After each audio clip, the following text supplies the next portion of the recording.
Hello friends, welcome to my channel. So ఈ వీడియోలో వచ్చేసి మనం కంప్లీట్గా డిఎస్సికి సంబంధించిన కొన్ని అప్డేట్స్ గురించి అయితే మాట్లాడుకుందామండి. సో ఇక్కడైతే మెన్షన్ చేశాను ఓసీ ఈక్వల్స్ టు ఎస్సీ అని చెప్పేసి. సో రిజర్వేషన్కి సంబంధించి అండ్ అదేవిధంగా జాబ్లో డిఎస్సి జాబ్లో పోటీకి సంబంధించి సో ఏ విధంగా ఇలా ఉంటుంది, ఎందుకు మెన్షన్ చేశాను కంప్లీట్గా ఈ వీడియోలో అయితే డిస్కస్ చేద్దామండి. సో వీడియో స్కిప్ చేయకుండా ఎండ్ వరకు అయితే చూడండి గైస్. అండ్ అదేవిధంగా డిఎస్సికి సంబంధించిన కట్ ఆఫ్స్ గురించి కూడా మనం అయితే మాట్లాడుకుందాం. సో వీడియో ఇన్ఫర్మేషన్గా ఉండబోతుంది.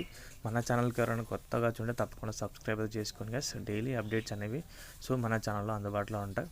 సో ముఖ్యంగా మాట్లాడుకుంటే కనుక ఇప్పుడున్న 16,347 పోస్టులలో సో ఓసీ కేటగిరీకి సంబంధించి ఓసీలో చూసుకుంటే కనుక సో వీరికి ఏంటి ఓపెన్ కేటగిరీలో అప్లై చేసుకుంటే సో ఓపెన్లో అప్లై చేసినప్పుడు ఏంటి చాలామంది అయితే ఓన్లీ ఓసీలే కాకుండా అందరూ కూడా ఓపెన్ కేటగిరీ కోసం అయితే పోటీ పడుతూ ఉంటారు. సో ఇలాంటి కేటగిరీలో ఈ సిచ్యువేషన్లో ఓసీలకి కాస్త కష్టం అవుతుంది. సో ఓబీసీ ఎవరికైనా కూడా కొంచెం కష్టమే, ఎందుకంటే ఓపెన్ కేటగిరీ కాబట్టి. అండ్ అదేవిధంగా ఇప్పుడు రిజర్వ్ కేటగిరీ గురించి మాట్లాడుకుంటే సో ఎక్కువగా ఓసీ నుంచి మనం చూసుకుంటే కనుక, ఎందుకంటే పోస్టులు అనేవి వీరికి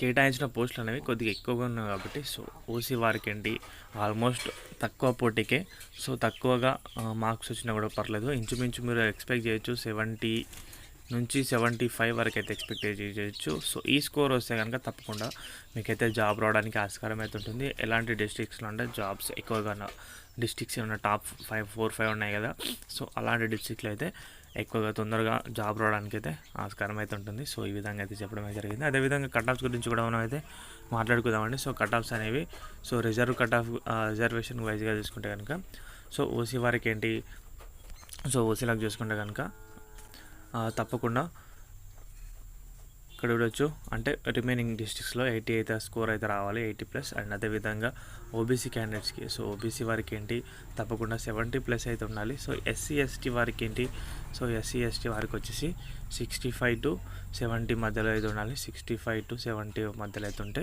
సో జాబ్ రావడానికి అయితే ఆస్కారం అయితే ఉంటుంది. సో ఈడబ్ల్యూఎస్ కేటగిరీ వారికి చూసుకుంటే కనుక సో తప్పకుండా 60+ అయితే ఉండాలి. సో ఇలాంటి స్కోర్స్ వచ్చినప్పుడు సో తప్పకుండా జాబ్ రావడానికి అయితే ఆస్కారం అయితే ఉంటుంది. సో తొందరగానే డిఎస్సికి సంబంధించిన రిజల్ట్స్ కూడా అయితే రాబోతున్నాయి. సో వీటన్నింటి కూడా తెరబడిపోతుంది. ఓకేనా, ఇది గైస్ కంప్లీట్గా వీడియో అయితే. ఏమైనా డౌట్స్ ఉంటే కింద కామెంట్ అయితే చేయండి. సో వీడియో నచ్చితే వీడియోకి అయితే ఒక లైక్ చేయండి. మన ఛానల్కి ఎవరైనా కొత్త వచ్చింటే సబ్స్క్రైబ్ చేసుకోండి. థ్యాంక్స్ ఫర్ వాచింగ్ అందరికీ. బాయ్.